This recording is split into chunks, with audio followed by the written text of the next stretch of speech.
దయగలిగిన నామానికి, ఉన్నతమైన నామానికి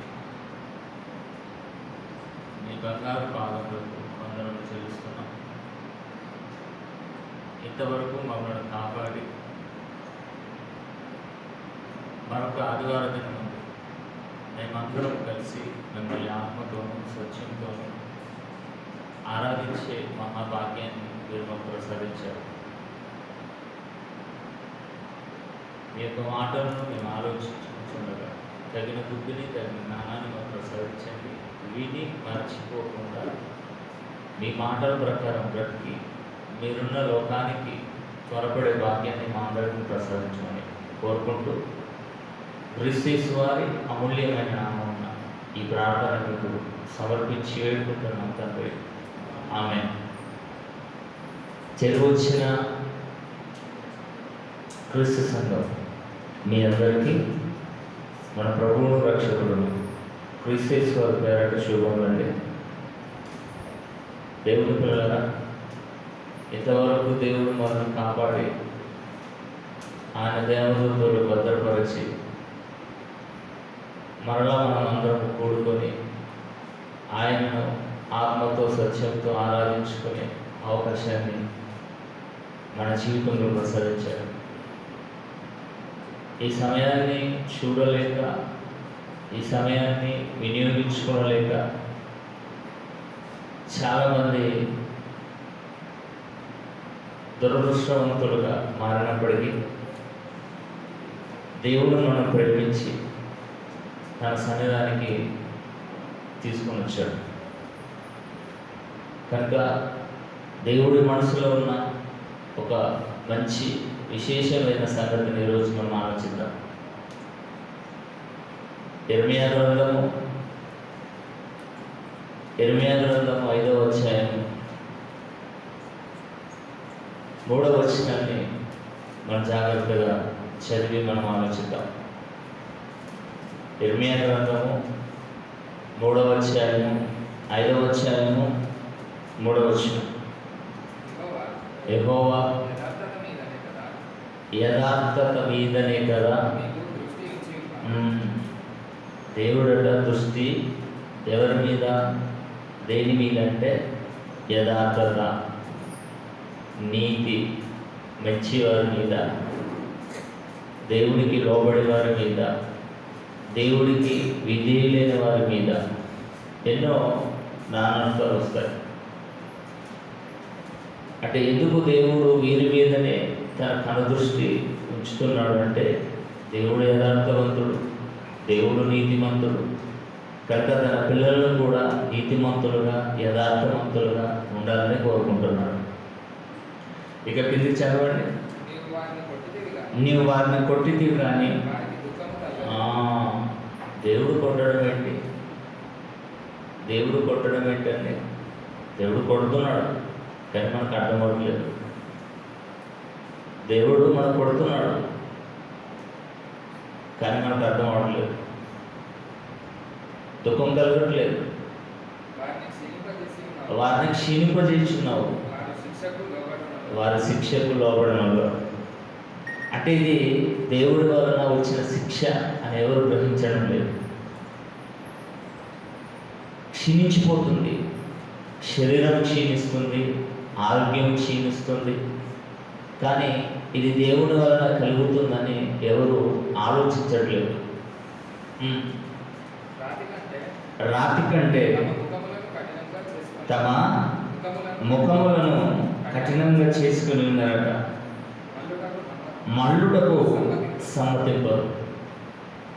దేవుని పిల్లలారా, భూమి మీద ఉన్న వాటిని చూసి మనిషి మోసపోతున్నాడు. చూడని దేవుడిని మర్చిపోతున్నారు. కనబడే లోకం గురించి ఆలోచిస్తున్నారు కానీ కనబడని లోకం గురించి ఎవరు కూడా ఆలోచించట్లేదు. అసలు క్రీస్తులో బాప్తిసం తీసుకున్న ప్రతి ఒక్కరూ క్రైస్తవులని పిలువబడుతున్నారు. క్రైస్తవులకు ఏంటి అంటే నిరీక్షణ, ఒక నిరీక్షణ ఉంది. ఈ నిరీక్షణ ఏంటో తెలుసండి, ఈ లోకాన్ని విడిచిన తర్వాత మరొక లోకానికి మనం వెళ్ళిపోతాం. ఈ జీవితాన్ని ముగించిన తర్వాత మరొక జీవితం మనకుంది. నిరీక్షణ ఉంది మనకు. దేవుడు అందుకే సంచకరువు భయాన సంచకరువుగా మనకిచ్చాడు.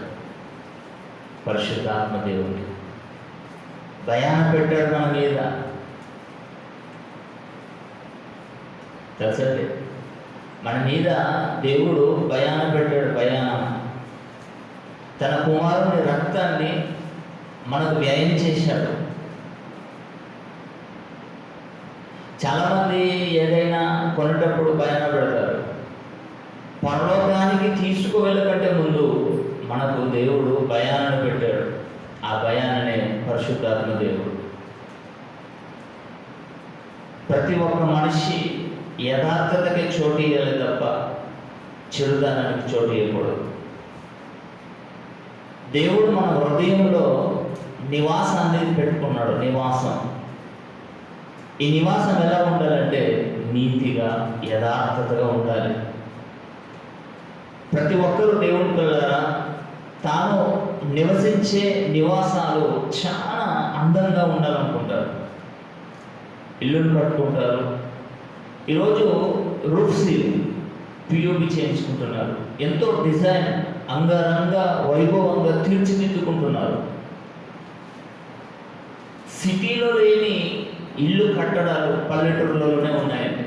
అప్పుడప్పుడు వెళ్ళినప్పుడు చూస్తానంటే బంగ్లాల మీద బంగ్లాలు, వాటికి కోట్లు రూపాయలు వ్యయం చేస్తున్నారు. దేనికి తెలుసా? తాను ఉండడానికి. కలర్ఫుల్. మరి దేవుడైన తండ్రి అయిన దేవుడు తన నివాసాన్ని కూడా కట్టుకున్నప్పుడు యథార్థంగా కట్టుకున్నాడు. ఏమంటారు? నీతిగా నియమించుకున్నాడు. యథార్థతకి చోటు. యథార్థుల మీదనే దేవుని కనుదృష్టి. నీతిమంతుల స్వరం వినడానికి దేవుడు చెవులుపుతున్నాడు. చెవిలు ఇలా విప్పరించుకుని ఉన్నాడు దేవుడు. దేవుడికి నీతిమంతులంటే చాలా ఇష్టం అండి. దేవుడికి యథార్థవంతులంటే చాలా ఇష్టం అండి. ఒక పిలుపు పిలిస్తే చాలు, ఏంటి నాయన అని సమాధానం ఇస్తారు దేవుడి పిల్లరా. కానీ దేవుడు కోరుకున్నట్టుగా సమాజంలో ఆరిన నేల మీద కరువైపోతున్నారు. యథార్థతకు నీతిమంతులు కరువైపోతున్నారు. యథార్థవంతులు ఉండే చోటు కరువైపోతుంది. ప్రతి ఒక్కరు రాతి గుండెగా మలుచుకున్నారండి. దేవుడు మాంసం గుండెనిచ్చాడు. ఈ గుండెను మాంసం గుండెగా చేశాడు, కానీ రాతి గుండెగా మలిచిపోతున్నారు. సమ్మతించారట. ఏమంటున్నారు ఇక్కడ? దేవుడు కఠినంగా చేసుకున్నారు. వారు రాతి కంటే తమ ముఖములను కఠినంగా చేసుకున్నారు. మనులకు సమ్మతింపరు. అంటే దేవుడి దగ్గరికి రావడానికి సమ్మతింపరు. ఇక సమ్మతింపరు వారి గురించి పక్కన పెడితే యథార్థవంతుల గురించి దేవుడు ఏం చెప్పబోతున్నాడు చెప్పండి, ఆలోచిద్దాం. ఒక మాట ఆదికాండము 7వ అధ్యాయము, ఆదికాండము 7వ అధ్యాయము 1వ వచనాన్ని ఒకసారి మనం చదవగలిగితే, ఆదికాండము 7వ అధ్యాయం 1వ వచనం, యెహోవా నోవహు గురించి మాట్లాడుతూ తరానికి ఒక్కడ తరమంటేనండి. ఈరోజు కేవలము తెలంగాణలోనే 4 కోట్ల ఎంతమంది అంటే 4 కోట్ల తెలంగాణలో 4,10,00,000 జనాభా. 4,10,00,000 జనాభా. మరి నోవాహు తరంలో ఎంతమంది ఉండొచ్చు? వేల సంఖ్యలో, లక్షల సంఖ్యలో. అప్పటికి భూమి మీదకి జలప్రలయం జరగలేదు. ప్రతి ఒక్కరిని యథార్థవంతులుగా దేవుడు పుట్టించాడు. దేవుడు మనుషులందరినీ యథార్థవంతులుగా పుట్టించాడు. కానీ వివిధమైన తంత్రములు కల్పించుకొని దేవుడికి దూరం అయిపోయారు. భూమిని నిండించండి, లోపర్చుకోండి అన్న దేవుడు ఆదాము అవ్వలకు ఇచ్చిన పనిని వాళ్ళు బోధన చేశారు, కానీ దేవుడికి నొప్పి కలిగించారు. దేవుడికి నొప్పి కలిగించినప్పుడు ఆ తరంలో ఒక్కడ కనబడ్డాడండి దేవుడు. ఇట్లా తడివి చూశాడు. తడివి ఎవడు కనబడతాడు? ఎవరైనా కనబడతారంటే ఒకరిని కనబడ్డాడు. ఆ నోవహు గురించి యెహోవా ఈ తరము వారిలో నీవే నా ఎదుట నీతిమంతుడవై యుండుట చూచి తిని, అంటే దేవుడి కథ దృష్టి, దేవుడు వినికిడి చెవు యథార్థుల మీద నీతిమంతుల మీదనే ఉంటుంది. అంటే నోవహు దగ్గరికి వచ్చాడు. కనుక నీ కుటుంబాన్ని నువ్వు కాపాడుకోవాలి, నీ కుటుంబం కొరకు ఒక ఓడ కట్టుకోవాలి. ఈ భూమిని నీళ్ళతో ముంచేస్తున్నాను నేను, మనుషులతో పాటు 84 లక్షల జీవరాశులను అన్నింటిని ముంచి వెళ్తున్నాను. కానీ నిన్ను బట్టి నీ కుటుంబాన్ని నేను కాపాడడానికి ముందుకు వచ్చాను. అంటే దేవుడి వల్ల ఆలోచించండి. కుటుంబాలలో ఒక్కరూ నీతిమంతుడుగా ఉంటే కుటుంబం రక్షింపబడుతుందా? ఇది పాత నిబంధన. క్రొత్త నిబంధనకు వచ్చేసరికి చేంజెస్ వచ్చాయి. ఇంకొక మాట చూడండి, అదే కీర్తన గ్రంథము 14వ అధ్యాయము, కీర్తన గ్రంథము 14వ అధ్యాయము 5వ వచనాన్ని మనం జాగ్రత్తగా చూద్దాం. 14వ అధ్యాయము 5వ వచనం. ఎందుకనగా దేవుడు నీతిమంతుల సంతానము పక్షమున ఉన్నాడు. వండర్ఫుల్ అండి వాక్యం. నీతిమంతుల సంతానం అన్నదే గర్భఫలాలు. మనందరికీ సంతానం ఉంది. ఒకప్పుడు పదుల సంఖ్యలో ఉండేది, కానీ ఇప్పుడు 1, 2, 3 మహా అయితే అది సంతానమే. ఆ సంతానం పక్షాన ఉండాలి అంటే నీతిమంతులుగా బ్రతకాలి. ఆలోచించండి. నోవహు చెప్పిన మాట ఏంటంటే, ఈ తరములో నీవు నా ఎదుట నీతిమంతుడుగా నిలబడ్డావు కనుక నీ సంతానపు పక్షమున నేనుంటాను మాట చేశాడు. వారి గర్భవాసంలో నుండి వాడు వచ్చాడు తెలుసా? హాము, షేము, యాఫేతు. నోవహు గారి సంతానపు పక్షాన దేవుడు నిలబడ్డాడు. బైబిల్ తప్పు చెప్పదండి. బైబిల్ తప్పు చెప్పదు. కొంత అచ్చట, కొంత ఇచ్చట వస్తుంది. యెహోవా వాక్యము కొంత అచ్చట, కొంత ఇచ్చట. దేవుని గ్రంథాన్ని పరిశీలనతో మనం చదవాలి, ఆలోచించాలి. వాక్యం అన్నది వాక్యం ఏమంటున్నాడు అక్కడ? నీతిమంతుల సంతానపు పక్షాన దేవుడు నిలబడతాడు. షేము, హాము, యాఫేతు ముగ్గురు గర్భవాసంలో నుండి వచ్చిన వారే నేటికి 850 కోట్లు సుమారు నేటికి. ఇక యేసుక్రీస్తు వారు 2వ రాకడ వచ్చేంత వరకు ఎన్ని 100 కోట్లుగా మారిపోతారో తెలియదు. కానీ నీతిమంతుని సంతానము పక్షాన దేవుడు నిలబడి భూమిని నిండిస్తున్నాడు.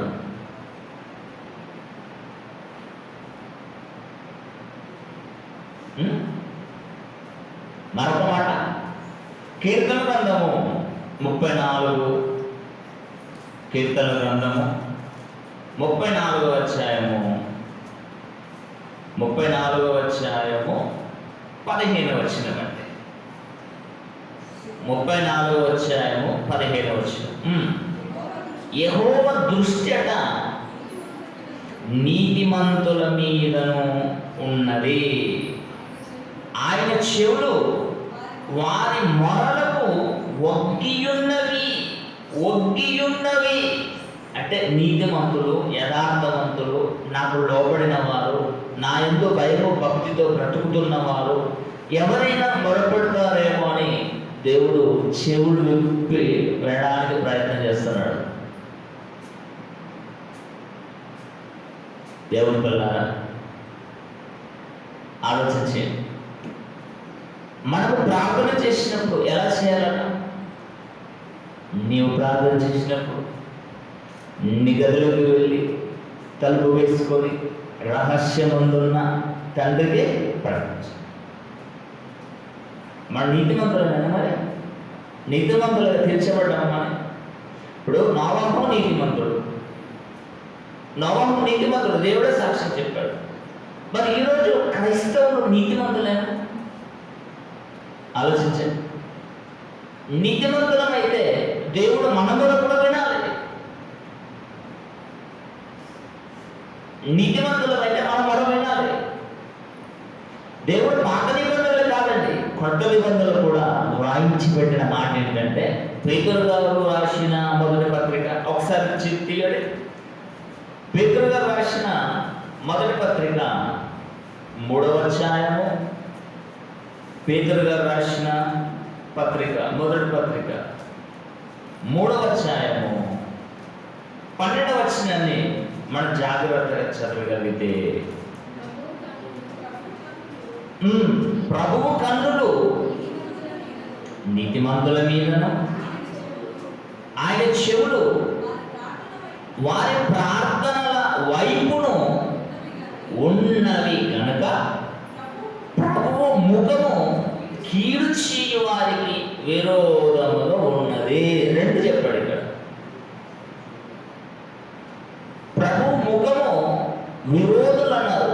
అంటే దేవుడు అంటే పట్టింపక, సంఘం అంటే గౌరవించక, సేవకుడు మాట పట్టించుకోక, నిర్లక్ష్యం, ప్రతి ఒక్కటి వస్తుంది.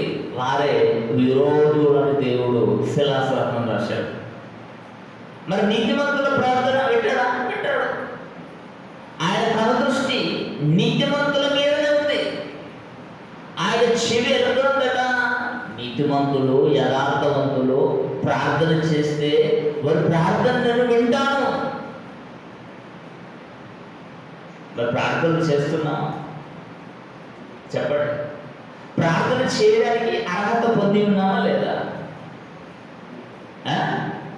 మరి పొందుకున్న మనం ప్రార్థన చేసినప్పుడు దేవుడు వినాలి కదా.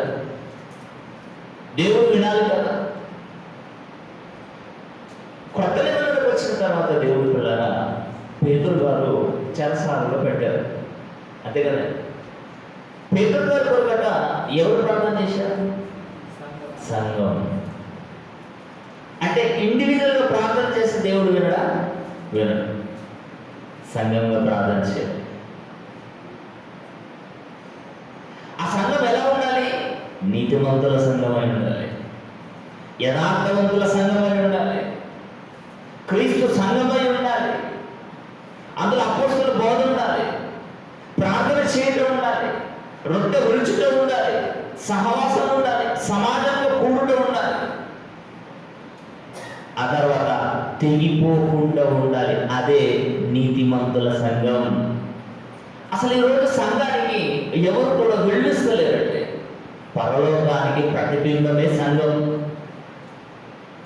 ఒకవేళ మీరందరూ నీతిమంతులే, రైట్, మీ కట్టు మీరే ఎత్తబడరు, నా కట్టు నేను ఎత్తబడను. ఎత్తబడాలంటే సంఘముగానే ఎత్తబడదు. ఎందుకు నిద్రించిన వాళ్ళందరినీ మనం ఎందుకు పాత పెడుతున్నాం? కాల్చొచ్చు కదా, కాల్చేసి బూడిద చేయొచ్చు కదా, ఆ బూడిదని గంగలో పడవచ్చు కదా. భద్రపరుస్తున్నాం. ఎందుకంటే యేసుక్రీస్తు వారి 2వ రాకడలో తిరిగి లేస్తాం. మరలా భూమి మీద ఉన్న అంత పరిశుద్ధులందరినీ ఒకే సంఘంగా ఒకే రాజ్యంగా ఇలా తీసుకొని వెళ్ళి దేవుడికి యేసుక్రీస్తు గారు అప్పగింపబోతున్నాడు. మరి భూమి మీద ఎన్నో సంఘాలు పిలువబడుతున్నాయి. మాది సంఘమే, మాది సంఘమే, మాది సంఘమే, మాది సంఘమే. అందులో నీతిమంతులు ఉన్నారా? యథార్థవంతులు ఉన్నారా? దేవుని యందు భయముతో భక్తితో బ్రతికేవారు ఉన్నారా? అపోస్తలుల బోధ జరుగుతుందా? సహవాసంలో ఉన్నారా? సమాజంలో కూడుకుంటున్నారా? ప్రతి ఆదివారం రొట్టె విరుస్తున్నారా? ప్రార్థన చేస్తున్నారా సంఘంగా? ఇవన్నీ చూసుకోవాలి. దేవుడు ఏమంటున్నాడు ఇక్కడ? పేతురు గారి ద్వారా రాయించిన మాట, ప్రభు కన్నులు నీతిమంతుల మీదను ఆయన చెవులు వారి ప్రార్థనల వైపును ఉన్నవి. ఎంత మంచి తండ్రి, ఎంత మంచి తండ్రి. ఈ రోజుల్లోనండి బుధవారము ఏదో వారము ప్రజాపాలన ఉంది. ప్రజాపాలన ప్రతి కలెక్టర్ ఆఫీసులో ప్రజాపాలన అంతే కదా. ఇప్పుడు మీకు ఏదైనా అవసరాలు ఉంటే వినతి పత్రము ఇవ్వచ్చు. అవసరమైతే కలెక్టర్ గారే ప్రజా దర్బార్ అంటారు కదండి, ప్రజా దర్బార్. అవసరమైతే ఆ రోజు కలెక్టర్ గారు ప్రజల కోసం 2 గంటలు వెచ్చించి కూర్చుంటాడు. భూమి మీదనే అంత వెసులుబాటు ఉన్నప్పుడు మరి పరలోకం ఉన్న తండ్రి భూమి మీద నుండి ప్రార్థన చేసేటప్పుడు ఆయన చెవులు నీతిమంతుల ప్రార్థన వైపు ఇలా రెడీగా ఉన్నాడు. దేవుని పిల్లలారా, నీతిమంతులు గొప్పవారండి, యథార్థవంతులు గొప్పవారండి. యథార్థవంతుల లిస్టులో ఉంటే ఇంకా దానికంటే అదృష్టం మనకి ఇంకేదో లేదండి. ఆలోచించండి. అసలు యథార్థత ఆ నీతితనం ఎట్లా వచ్చిందో తెలుసా అండి? ఒకసారి బైబిల్ చూస్తారండి. పేతురు గారు రాసిన మొదటి పత్రిక. నీతిమంతులుగా మనము దేవుని దృష్టిలో పిలవడాలి అంటే ఏం చేస్తే మనం నీతిమంతులుగా పిలవడతాం? పేతురు గారు రాసిన మొదటి పత్రిక 2వ అధ్యాయము 5వ వచనం, యేసుక్రీస్తు ద్వారా 2వ అధ్యాయమేనండి. పేతురు గారు రాసిన మొదటి పత్రిక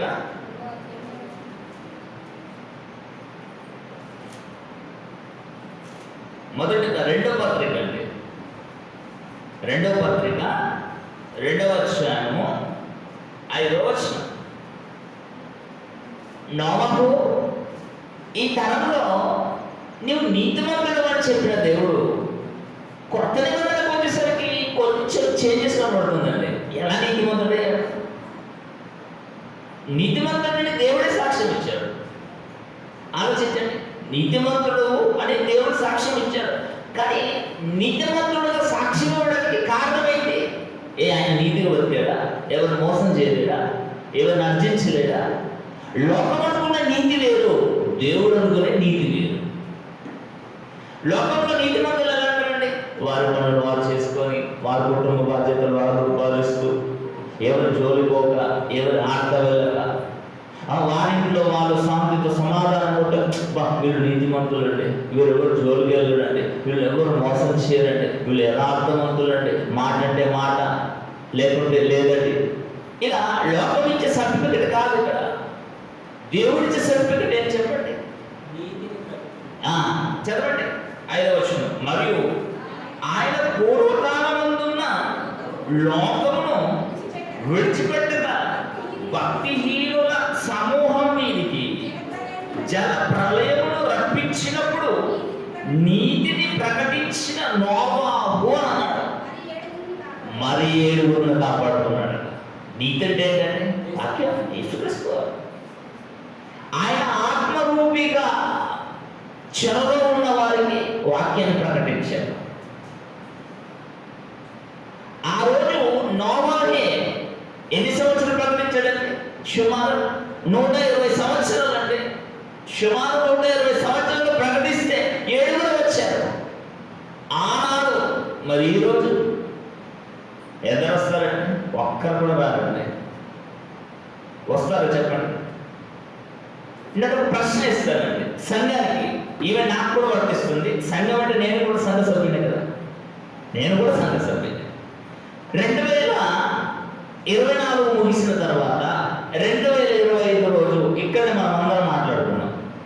ఉన్నారు కదా, అందరూ దేవుని సన్నిధిలో మాటిచ్చారు. 2026 వచ్చేసరికి మా పట్టు తల ఒకరిని తీసుకొచ్చి ఇక్కడ కూర్చుండబెడతాం అన్నారు. ఇది ఎంతంటే మే, ఈ రోజు ఎంత? 2025 మే 25 రోజు. అంతేనా? 6 నెలలు గడిచిపోతుంది, ఏ ఒక్కరిని కూర్చుండబెట్టలేదు. ఇచ్చిన సమయము 6 నెలలు గతించిపోయింది, ఇంకా 6 మందే ఉంది ఛాన్స్. 6 మంత్ ఉంది ఛాన్స్. చూద్దాం. 120 సంవత్సరాలు ప్రకటించిన నోవాహు సుమారు ఎందరు రక్షించుకున్నాడట? తన కుటుంబాన్ని. ఆ మాట చదివినప్పుడు నాకు చాలా బాధ వేస్తుందండి, ప్లస్ సంతోషం. అయినా పర్వాలేదు, కుటుంబంలో అయినా మారారు. దేవుడికి స్తోత్రం చెల్లించాలి. కుటుంబాలైనా మార్చుకున్నాడు. మరి ఈ ఈ ఈ సిచ్యువేషన్లో, ఈ తరంలో మన కుటుంబాలను రక్షించుకుంటే మనమే విన్నారు. మన కుటుంబాలను మనకు దేవుని సన్నిధిలోకి తీసుకొస్తే మనమే విన్నారు, మనమే నీతిమంతులు, మనమే యథార్థవంతులు. పెద్ద టాస్క్ అండి.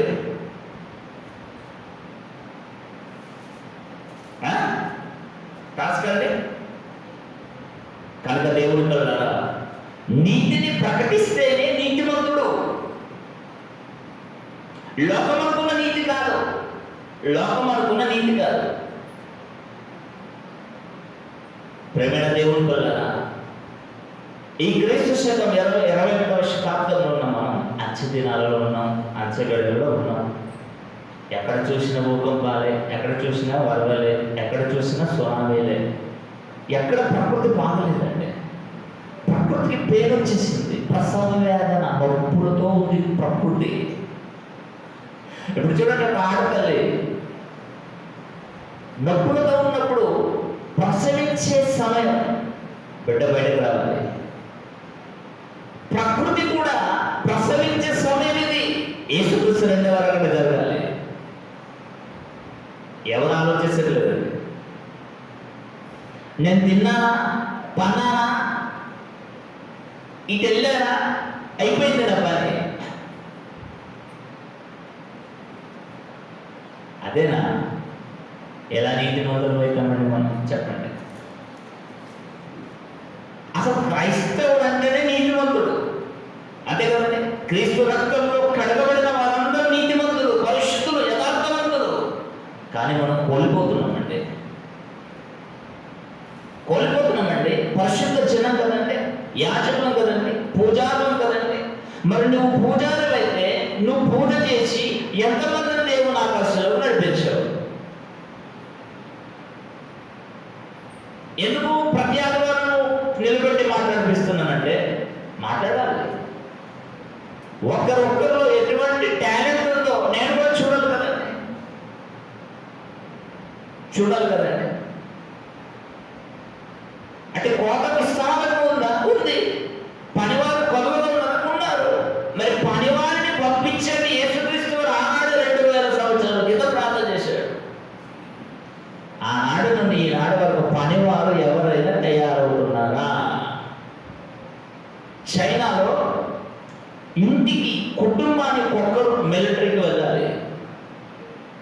ఆడవారైనా సరే, మగవారైనా సరే. మొన్న యుద్ధం సన్నద్ధమైంది కదండి, సింధు, ఆపరేషన్ సింధు. అనుకుంటున్నారు సీనియర్ సిటిజన్ వారు భారతదేశానికి పిలుపునిస్తున్నారు. ఏంటంటే తెలుసా, ఒకవేళ ప్రభుత్వం మమ్మల్ని కోరితే ప్రతి కుటుంబం, ప్రతి ఇంటికి ఒకరు మనం యుద్ధానికి పంపిస్తాం. వారు గ్రేట్ కదండి. వాళ్ళ ఆడపిల్లల, మగ పిల్లల, నో ప్రాబ్లం, మేము పంపిస్తాం, యుద్ధం చేయండి. ఎంత బాగుందండి. మిలిటరీకి పంపిస్తాం, మేము యుద్ధం చేయండి, ఓడించండి, భారతదేశాన్ని విజయ పథకం ఎగరవిస్తానండి, అవసరమైతే మా పిల్లలు ఇస్తాం మీకు. కానీ దేవుడు ఆగిపోయిందండి ఇంట్లో. చాలా మంది చెప్పుకున్నారు మేము మాట్లాడటనే ఆగిందని. ఆపింది దేవుడు. అంటే అప్పుడు నాకు అనిపించిందండి, ఏదో ఇంకా ఆత్మల రక్షణ ఏదో ఉంది, అక్కడక్కడ పరిగె ఉంది. ఆ పరిగె కూడా బయటకు రావాలంటే దేవుడు ఆపాడు. అనుయుద్ధం జరిగింది అనుకోండి, అయిపోయింది. నాగసాకి జపాన్ మీద అమెరికా అనుయుద్ధం అణుబాంబు విడిచిందంటే 2,50,000 మంది చనిపోయారు. నేటికి అక్కడ ఆ అణు విధ్వంసంతో నేటికి కూడా అంగవైకల్యంగానే పుట్టిస్తున్నారండి పిల్లలు. భయంకరమైందండి. పిచ్చోడి చేతిలో పిస్తోల్ ఇచ్చామనుకోండి, పిచ్చోడి చేతిలో పిస్తోల్ ఉంటే అది ఎక్కడ కలుస్తారు, ఎక్కడెక్కడ కలుస్తారు. అంటే అలాంటి పరిస్థితిలో ఉంది కనుక దేవుడే శాంతి ఆపాడు. ప్రేమైన దేవుడు కదా, అబ్రహాము, ఇస్సాకు, యాకోబు అని మాట్లాడుకుంటామే, వారి దేవుడని చెప్పుకుంటామే సిగ్గుపడని అన్నాడే. మరి అబ్రహాము నీతిమంతుడుగా తీర్చబడ్డాడు లేదా? ఎలా తీర్చబడ్డాడు? ఎలా తీర్చబడ్డాడండి? ఒకసారి యాకోబు రాసిన పత్రిక 2వ అధ్యాయము, యాకోబు రాసిన పత్రిక 2వ అధ్యాయము, యాకోబు గారు రాసిన పత్రిక 2వ అధ్యాయం 21వ వచనం నుంచి చదువుదాం. 21వ వచనం నుంచి, మన పితరుడైన అబ్రహాం గారు తన కుమారుడైన ఇస్సాకును బలిపీఠం మీద అర్పించి అన్నాడు. అర్పించి, అర్పించక ముందు కాదు, అర్పించి. అర్పించినప్పుడు అతడు క్రియల వలన నీతిమంతుడాయను, నీతిమంతుడుగా ఆయన. అంతే కదా, క్రియల వలన నీతిమంతుడయ్యాడు. క్రియల వలన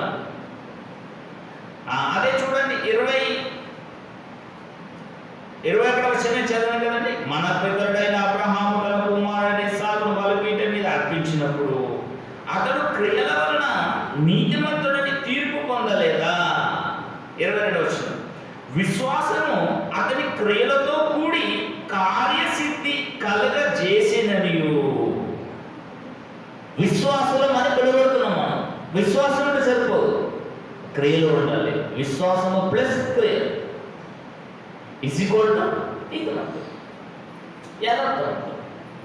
విశ్వాసం నుండి క్రియలు లేకపోయినా, క్రియల నుండి విశ్వాసం లేకపోయినా నీతిమంతులుగా తీర్చబడం, నీతిమంతులుగా పిలువడం, యథార్థవంతులుగా పిలువడం. అలా పిలువడకపోతే దేవుడి దృష్టి మన మీద ఉండదు. ఏమంటారు? వాక్యం కరెక్టా? మనం కరెక్టా? వాక్యమే నిజం చెప్తుంది. సర్చ్ చేసుకోవాలి. ఈవెన్ నేనైనా మీరైనా మనమందరం దేవుడికి సమానమే. 23వ వచనం చదవండి. క్రియల మూలంగా అతని విశ్వాసము పరిపూర్ణమైనదని గ్రహించుచున్నాం కదా. పరిపూర్ణత. దేవుడు మీ తండ్రి పరిపూర్ణుడు కనుక మీరు కూడా పరిపూర్ణులుగా ఉండటం ప్రయత్నం చేయండి అన్నాడు యేసుక్రీస్తు వారి మాట. అంటే దేవుడు కూడా ఏదైనా కానీ దేవుడు ఆరంభించాడనుకోండి, దాని ఇండు పొడిస్తా. పరిపూర్ణుడు దేవుడు, పరిపూర్ణుడు దేవుడు. విశ్వాసము అతని క్రియలతో కూడి కార్యసిద్ధి కలుగజేసిన నీవు. క్రియల మూలంగా అతని విశ్వాసము పరిపూర్ణమైనదని గ్రహించుచున్నాం కదా.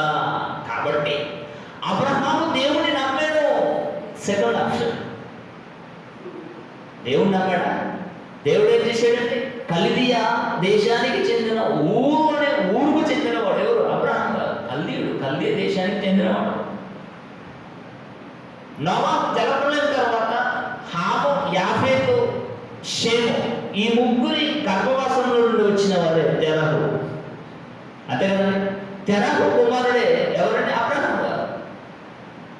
అబ్రహాం వచ్చే వరకు దేవుడు సైలెంట్ అయిపోయాడు. అబ్రహాం వచ్చిన తర్వాత డైరెక్ట్ వచ్చాడు. నేను చూపించిన దేశంలో వెళ్ళాలి. నీ తండ్రిని విలు, నీ తల్లిదండ్రులను విలు, నీ ఊరును విడిచు, నీ దేశాన్ని విడిచు. ఆ దినములలో ఇచ్చియాకు మరణించాలంతే. మరణకరమైన రోగం వచ్చింది. ప్రవక్త ఆమోచు కుమారుడైన యెషయా అతని ఎదురుగా వచ్చి, నీవు మరణమవుచున్నావు, బ్రతుకవు కనుక నీవు నిన్ను చక్కబెట్టుకునగలని యెహోవా సెలవిస్తున్నాడని చెప్పేశాడు. వార్త ఉంది. హిజ్కియా గారు కూడా గ్రేట్ అండి. మనకు ఇలాంటి వార్తలు నీకు సూపర్ అండి. అందుకో అందదండి. ఎప్పుడు పోతామో ఎవరు కూడా తెలియదు. ఇంతలో కనబడి అంతలో మాయమైపోయి ఆవిరి వారు ప్రయాణాలు చేస్తున్నాం. బైక్ మీద ప్రయాణం చేస్తున్నాం, కార్ల మీద ప్రయాణం చేస్తున్నాం, ట్రైన్ల మీద ప్రయాణం చేస్తున్నాం. ఎప్పుడేం జరగబోతుందో ఎవరు కూడా తెలియదు. హఠాత్తుగా వెళ్ళిపోతాం యాక్సిడెంట్. మరి కూర్చున్నాడు పడిపోయి చనిపోతున్నాడు. అన్నం తింటే ముద్దు నోట్లో పెట్టుకుని ఇక మింగదు, గొంతులో ఉంటుంది, కిటి వెళ్ళిపోతున్నా. వాక్యం చెప్తూ పడిపోయి చనిపోతున్నారు. ఒడిలో పడిపోయి చనిపోతున్నారు.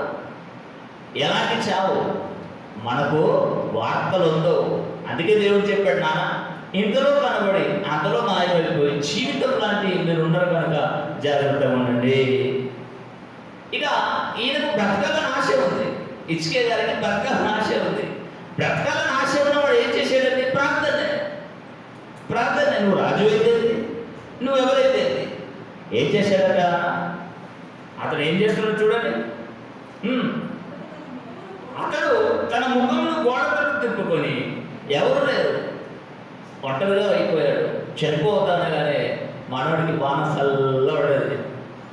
అయ్యో నా రాజసింహాసనం, చప్పట్లు కొట్టగానే 10 మంది రావాలి, నా కిరీటం, అసలు ఏంటి, అసలు వెళ్ళిపోవాలి, ఇప్పుడే అనుభవించకూడదు అనుకున్నాడండి.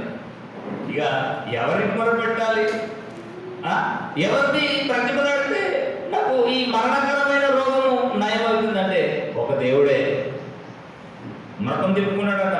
ముఖంను గోడ తప్పు తిప్పుకొని, దేవా నా తండ్రి యథార్థ హృదయుడనై అన్నాడు. యథార్థ హృదయుడనై. 5:3 ఏముంది? దేవా నీవు యథార్థత అంటే దృష్టించావు. యథార్థులంటే నీకు చాలా ఇష్టం. ఇక్కడ వచ్చాడు ఒక యథార్థమంతుడు. చనిపోతావు ఆయన అనగానే గోడ తట్టు ముఖం పెట్టుకొని తిరుపుకొని, దేవా నేను ఎలా యథార్థతతో బ్రతికాలో మీకు తెలుసు కదా, నువ్వు నా ఎందుకు దృష్టించావు కదా, ఇప్పుడు నాకు బ్రతకాలని ఉంది, ఏంటి మరి ఏంటి? ఒక్క ప్రార్థనకే నిజంగా దేవుడు ఆన్సర్ ఇచ్చేసాడు. యెషయా గారు అక్కడే ఉన్నాడండి. ఈయన ప్రార్థన చేయడం మొదలు పెట్టాడు. దేవుడు మాత్రం చెవులు విప్పి హిజ్కియా ప్రార్థన విన్నాడండి. వెళ్ళానండి, ఫోన్లో మాట్లాడుకున్నాడు, జరిగిపోయింది. చీకి ఉత్తరం కాదు, టెలిగ్రామ్ కాదు, ఈమెయిల్ కూడా కాదు, ఫోన్లో మాట్లాడుకున్నట్టే. యెహోవా యథార్థ హృదయుడనే సత్యముతో నీ సన్నిధి నేను ఎట్లు నడుచుకుంటున్నా, నీ దృష్టికి అనుకూలంగా సమస్తం నేనెట్లు జరిగించుతున్నా, కృపతో జ్ఞాపకము చేసుకున్నామని హిజ్కియా కన్నీళ్లు విడుచుచు యెహోవాకు ప్రార్థింపగా యెహోవాకు యెషయాకు ప్రత్యక్షమయ్యాడు. ఎంత సడన్ జరిగిపోయింది అంటే యథార్థవంతుల ప్రార్థన దేవుడు వింటాడు. నీతిమంతుల ప్రార్థన దేవుడు వింటాడు.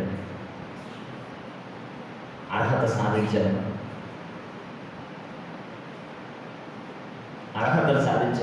వెంటనే చెప్పాడు, ఇగో యెషయా ప్రత్యక్ష నువ్వు తిరిగి మరలా హిజ్కియా దగ్గరికి వెళ్ళు. ఆయన ప్రార్థన నేను విన్నాను. నీ పితరుడైన దావీదునకు దేవుడు యెహోవా నీకు సెలవిచ్చినది ఏమనగా, నీవు కన్నీరు విడిచిటనే చూచిందని నీ ప్రార్థన నేను అంగీకరిస్తున్నాను. ఇక 15 సంవత్సరాలు బ్రతుకు. ఏం బ్రతుకుతావు? ఇమ్మీడియట్లీ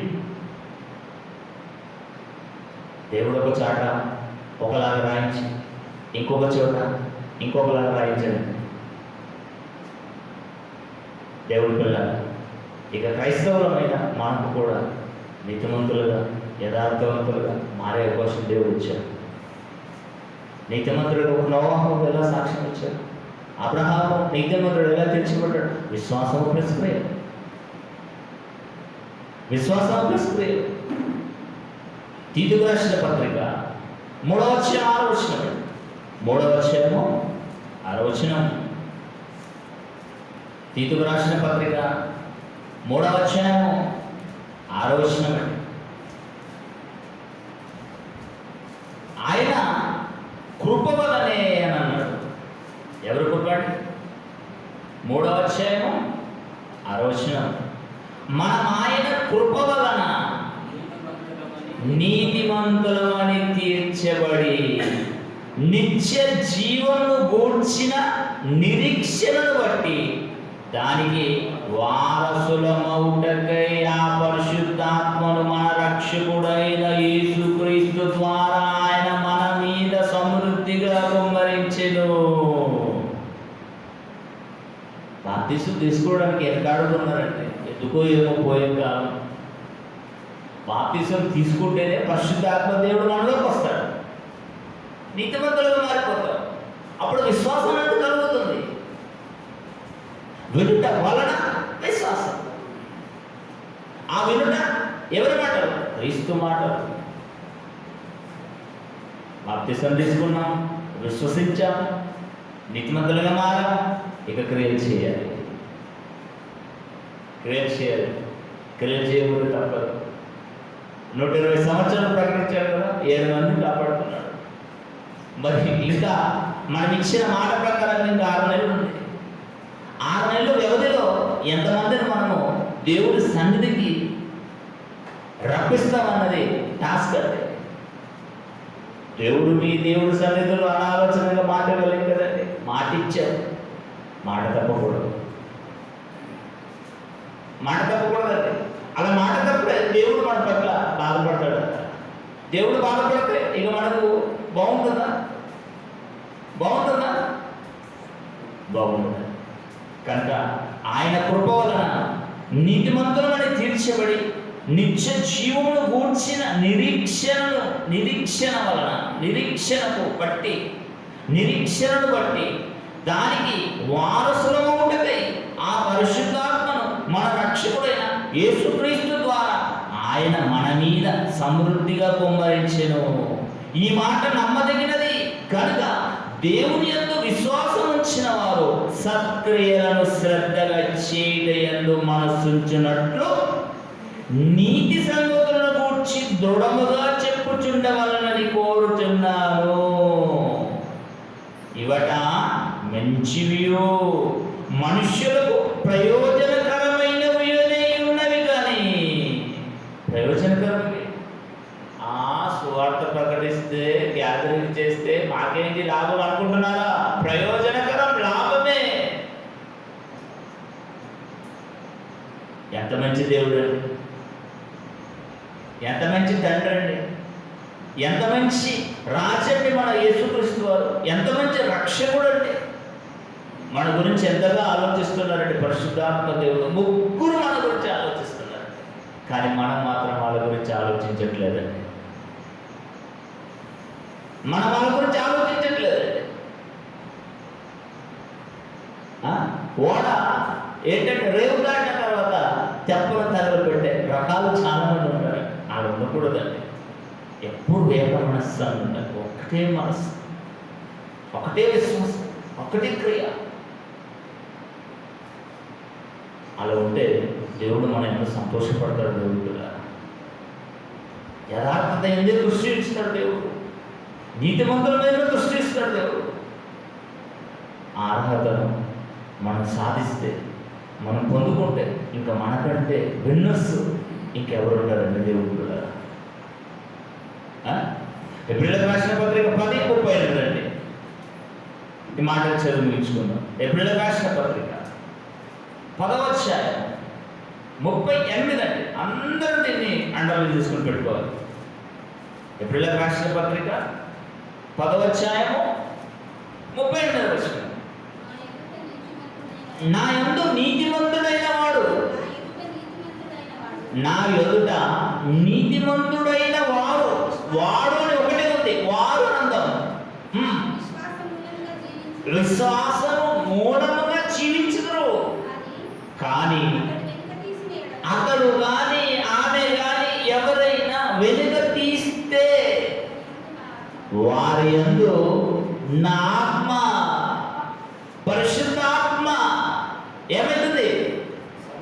సంతోషం ఉండదు. నా కుమారుని ఆత్మ మేము ముగ్గురు బాధపడతాం. ఎందుకంటే మనలో నివసిస్తున్నారు ఎవరో తెలుసా? ముగ్గురు త్రిమూర్తులు అంటారు. ముగ్గురు మనగాళ్ళే. ఎన్ని పేర్లు తెలుసండి? దేవుళ్ళ పేర్లు మనుషులు పడుతున్నారండి ఈరోజు.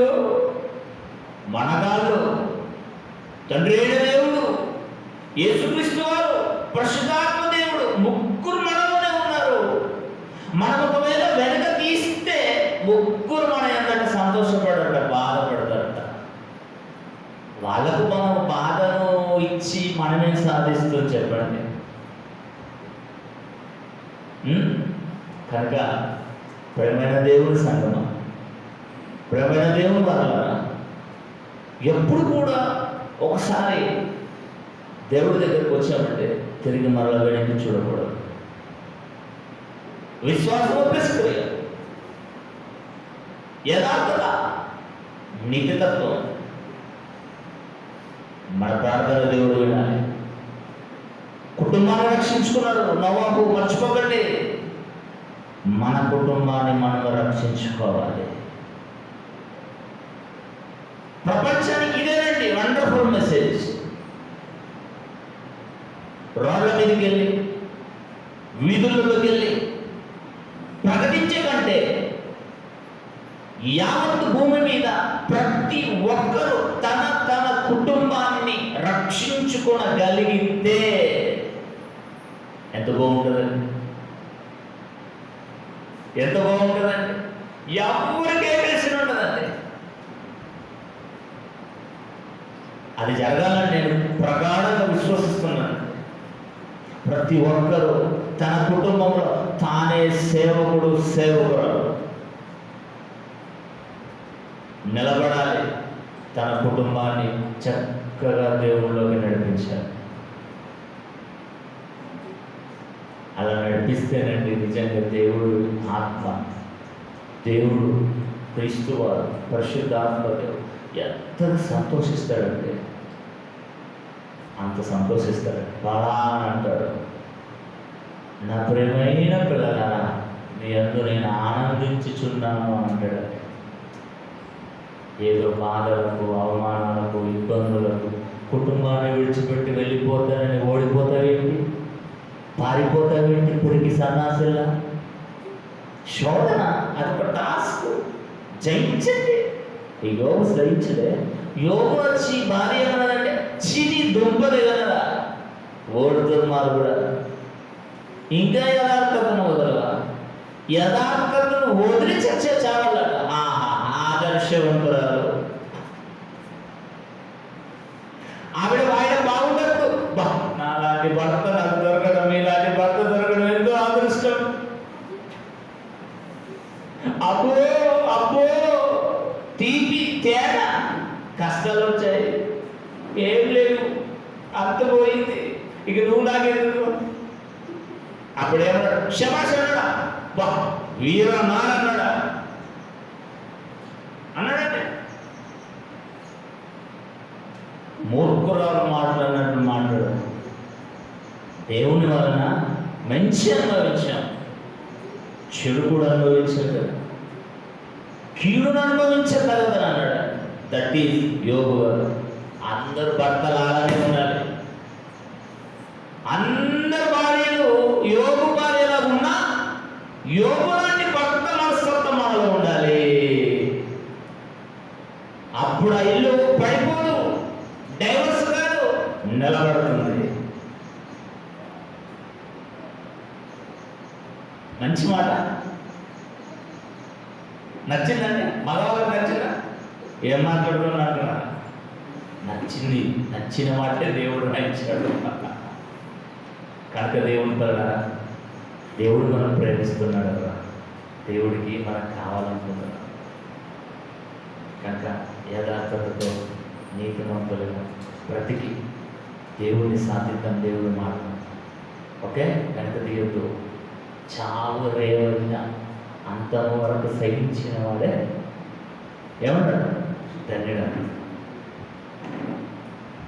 అంతం వరకు సహించే ధన్యత, ఆ బలము, శక్తి, ఓపిక, సహా మనందరికీ దేవుడు దయచేయాలని కోరుకుంటున్నాను. ప్రార్థన చేసుకోండి.